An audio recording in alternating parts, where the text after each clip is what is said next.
Hi guys, welcome or welcome back. My name is Elaine and today I will be talking about my Japan haul. So it's been a while since I last filmed. I know in the YouTube continuity world it doesn't seem very long, but I did go on a trip to Japan, as I did mention in my last video where I did my Japan wish list. And so I filmed that before I left about 3 weeks ago. My trip was about 2.5 weeks.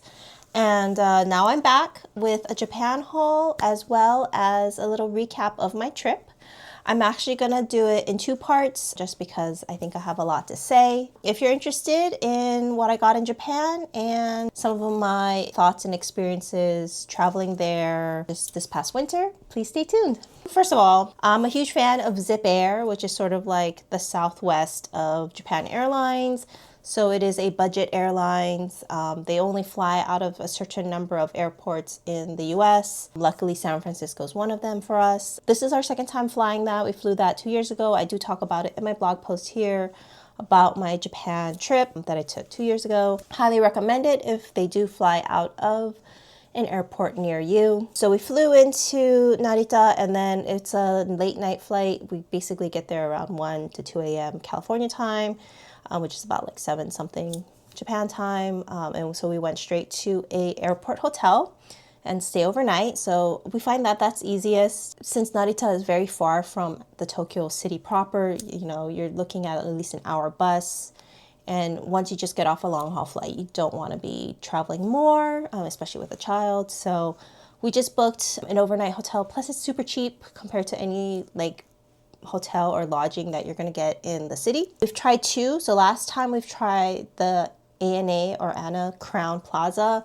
It was all right, but we tried the gel one this time, which was called the Nikko Narita Hotel. And that one was really good. We went right at Christmas time. So here's some footage here of their Christmas lights. It was really cute.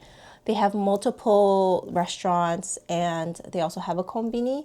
And overall, we just found that Nikko Narita Hotel was a much better hotel, much bigger, and the rooms felt bigger. And then so from there we went to, our first stop was actually Tokyo Disney, caught the free shuttle from the hotel back to the airport, Narita Airport, and then from Narita Airport we took the airport limousine bus, probably one of the cheaper ways, and I wouldn't recommend a train, especially if you're carrying a ton of luggage. And so we took the airport limousine bus from Narita to Tokyo Disneyland. It was great, actually. We checked in and then went straight into the park where we spent some time with Emmy's cousins, and we had a great time right at Christmas.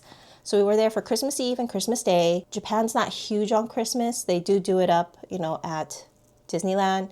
And I mean, they will do it up, but they basically end Christmas at the end of Christmas Day. So by the 26th, all the Christmas things are gone from Disney. So, you know, that's sort of the magic of Disney, right? It's like having the Christmas lights and the Christmas theme. So we definitely wanted to catch that before they took it all down on the 26th. For Tokyo Disneyland, I would recommend buying your admission beforehand. And also we stayed at the Tokyo Disneyland Hotel, which is the one right in front of Tokyo Disneyland. There's a couple at Tokyo Disney Sea, which is their second sort of Disney theme park. So staying at the hotel was really nice. We had a Tinkerbell themed room. It was super cute. It had a little alcove bed for Emmy, my daughter, and so, you know, she loved sleeping in that. It had little curtains. It was really cute. I highly recommend, if you can, stay there. Hotel reservations open up 6 months in advance.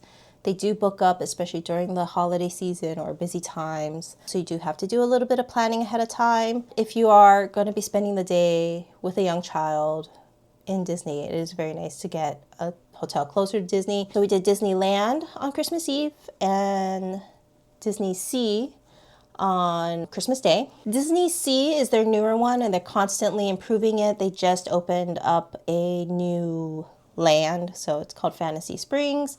Has a Frozen ride, a Rapunzel ride, and a Peter Pan ride.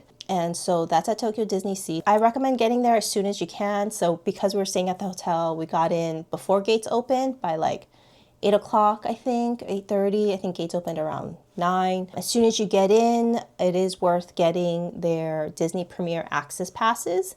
So you have to buy one per ride per person at a time. And this is for the newer rides. It's about $12 per person. And the thing is, it's like a fast pass. It basically allows you entry without having to wait. And I think if you're only going to do that Disney for one day, it is 100% worth it. Otherwise, you're looking at like 2 to 3 hour waits, which is kind of crazy. And with little kids, it's really not worth it. Disney Sea is really fun because it has, you know, a sea theme. So there's like a Mediterranean part, a New York part. If you're not a Disney person, I'm sorry. Hopefully you can skip this if you're not interested. We were there at Tokyo Disneyland and Disney Sea 2 years ago. So I did buy a lot of things back then with the yen conversion. Those Disney ears are $13, $15, which is so much more affordable than like the $30 to $40 that they charge in California Disneyland. So I did buy a lot of merch then. This year, not so much. We were just more there to spend time with family. But of course, I can't leave without a little bit. This little keychain. So Rin Rin is sort of their Christmas Disney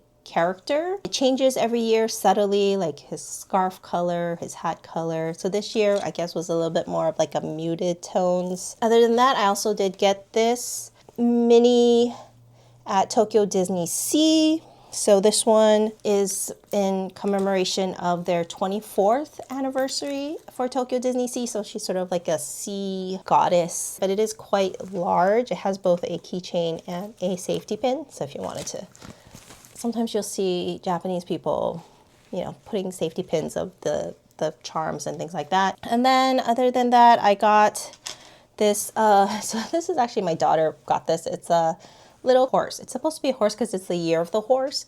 So by the time we went, end of December, you know, Christmas Day, most of their merch was basically New Year's items. And so this is for New Year's 2026, it actually says, and it's the year of the horse. And it actually also comes with a little fortune on the inside. Not really that cute, but you know what? It works with my little display back here. So I'll leave that there. And then got a pen from Disney. So Friction is one of my favorite pen lines because it is an erasable pen, basically. So there's a little eraser here. And then last but not least, I have a little Tokyo Disney reusable bag. Yeah, so that was Disney. And then from Disney, we took the Shinkansen to Osaka. And we spent a couple days at Osaka. It was actually my first time there. Osaka also has Universal Studios Japan, so I'll talk about that too. So anyway, we went to Osaka. We stayed at a apartment hotel. So it has a kitchenette, usually has like a washer, dryer, or washer at least, and like a living space and a bedroom.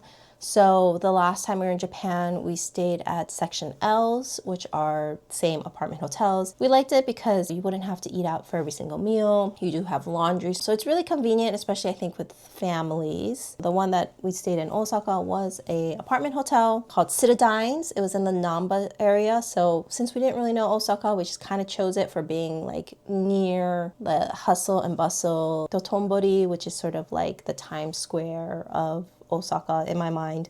Very touristy, lots of shops, lots of people. And so Namba is sort of like south. It was like southeast of that. In a more of a nerdy type of neighborhood. So there was like card shops, like trading cards like Pokemon, which my daughter and husband are super into it. So it worked out really well. And they have claw machine places and they have like maid cafes. So sort of that like nerdy culture. So my daughter and husband checked out some Pokemon stuff while I did go shopping in Osaka. More specifically, I went to Umeda, which is sort of like their higher end district. There's department stores, there are businesses, high rises. The nice thing about if you stay at Umeda is that it is close to, it is like basically the train station, Osaka train station area. So if you're doing like day trips to like Kyoto or other places, I would recommend staying at Umeda. It's very convenient. So at Umeda, I went to Ginza Xiaoma. So I did talk about it in my Japan wishlist video. One of the things that I wanted to get was a bag that I saw online that was at Ginza Xiaoma at the Umeda location. And so this is what I got. It is another toolbox. It's a toolbox 20 in the color grease pearl.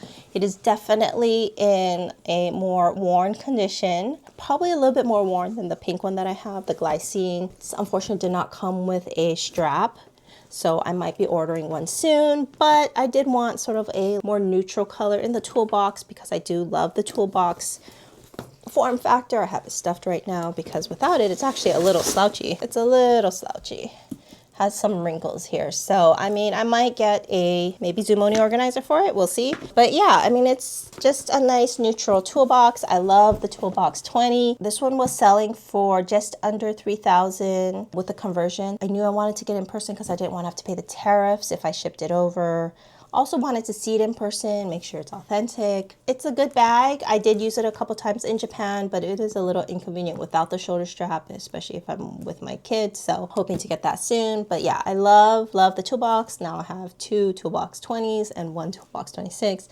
I will be doing probably a full toolbox review soon. I also went to the Daimaru department store in that area, and I mean, I didn't really explore a whole ton. There is also a Pokemon Center there if you're interested. But I did get the socks that I wanted. So these are Tabio socks. They're 100% wool. So I had mentioned in my Japan wish list that I was looking for socks that didn't have like the band across the front of the foot. You know, no, I didn't want anything with plastic, polyester, elastane in them. And, you know, it's kind of hard to find. So I found these in the Daimaru department store. Daimaru is sort of like, I think it might be a little bit higher end, but, you know, it's a typical Japanese department store. You know, the basement has food, the top has restaurants, and then, you know, everything in between. Each one of these was $8 with the conversion. And I didn't even redeem the tax-free, the 10% tax, because it really didn't seem that worth it to me to go to a tax counter. So right now, as it is, a lot of stores, if you bring your passport, like for the Ginza Shaoma, it's a instant tax rebate, or in a sense, they just don't charge you tax.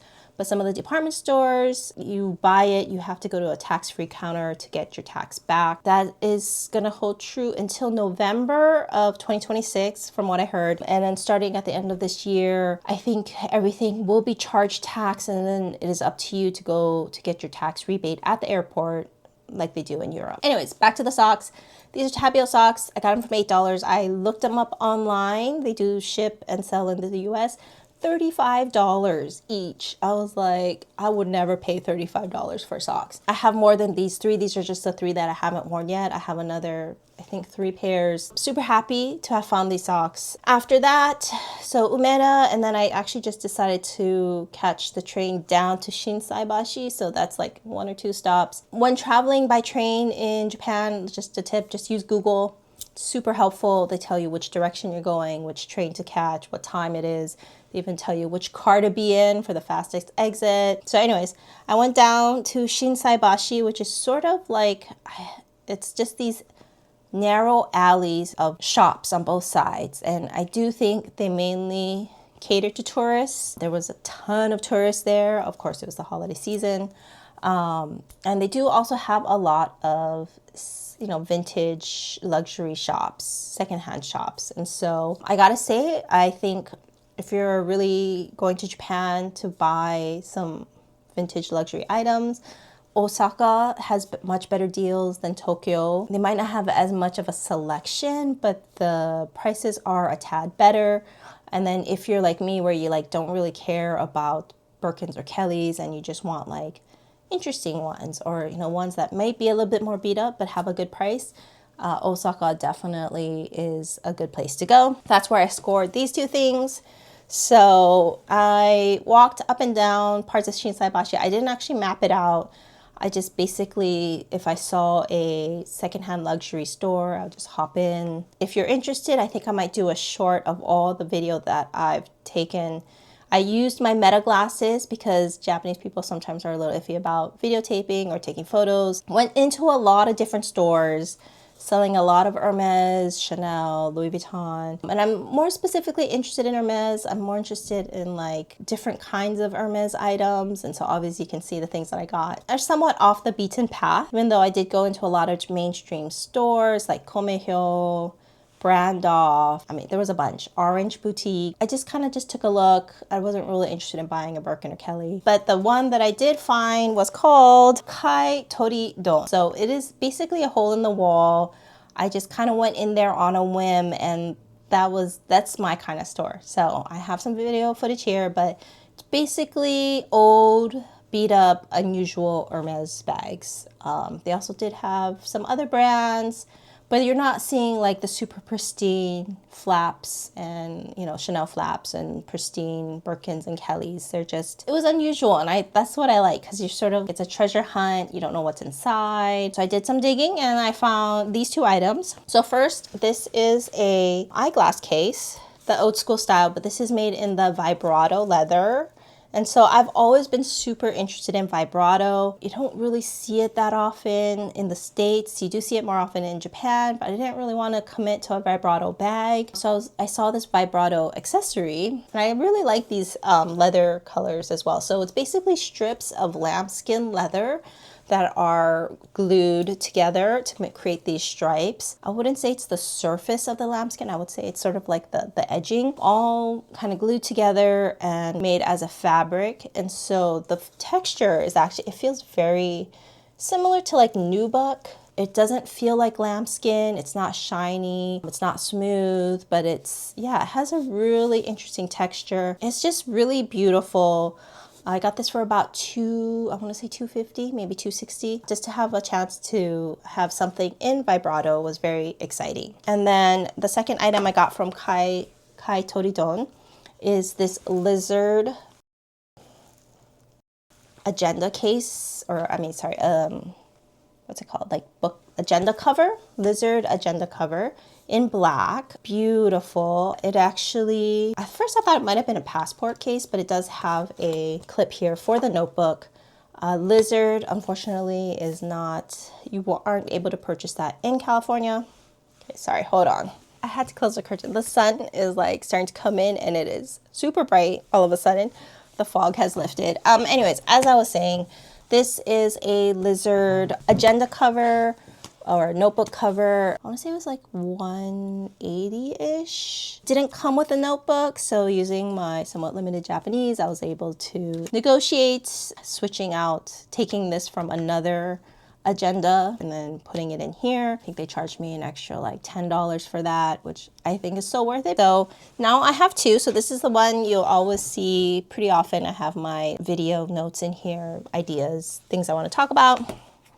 I'm not sure what I'm going to use for the second one, but I did find this blue one useful, so I thought, why not? As far as this size, this is the Vision agenda cover. It's an blue electric Epsom, and it is the PM size, and they do still sell the notebook at the store. So I got this one online for, I think it was like $60 or something, which is kind of crazy for just paper, but you know, I got the cover for probably around the same price. But you know, it's nice, it's fun, it's very useful. So to get this notebook for $10 was a total steal. And the lizard case, even though it's not in perfect condition, you know, it has this like fold inside from, I think it must be from this pocket right here.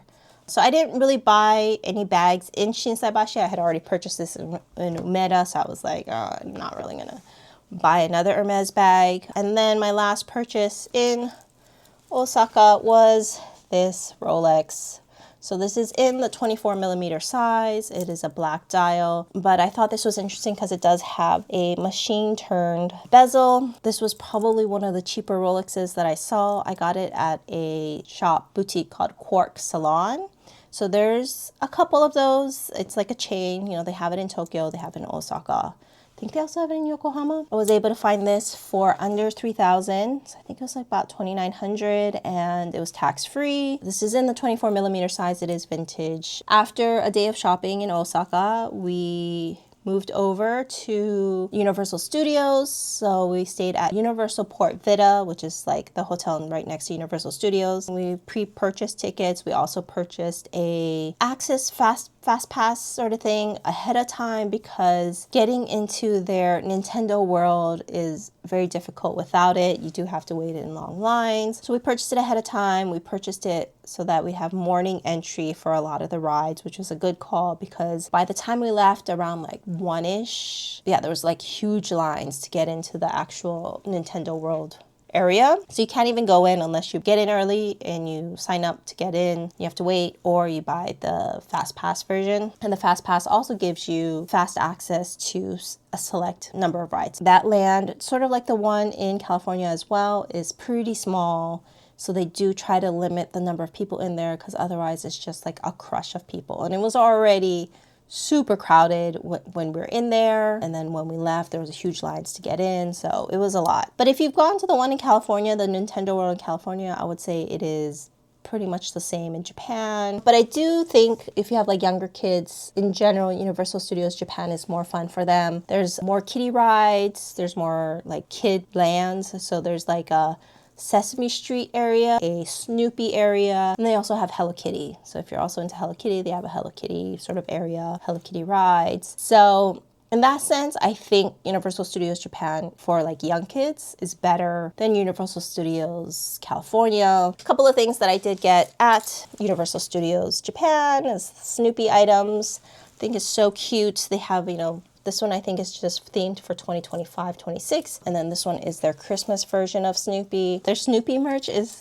really, really cute. So I really had to hold back and I only got these two. And then last but not least, there's a couple items that I got from the Namba area. I forgot to mention is that, they have those gashapon. So those little capsule toys. You don't know what you're gonna get. It could be one out of 5 or 6 varieties. So I got this little, I forget the name of the cat. It's a little Daruma. I think this is for money, good luck and money. And then this is actually a little shumai. All right, so that's all the things that I got from Tokyo Disney and Osaka. What do you think? I mean, kind of a lot. I basically did most of my secondhand luxury shopping in Osaka. Like I said, they have very good deals there. I think really worth it if you have a chance to get out there. Sorry, it was a little heavy on the theme parks for this first part, but part 2 will be coming up soon, and that's just Tokyo. If you're new here, appreciate a like or subscribe. Otherwise, I'll see you guys in the next one.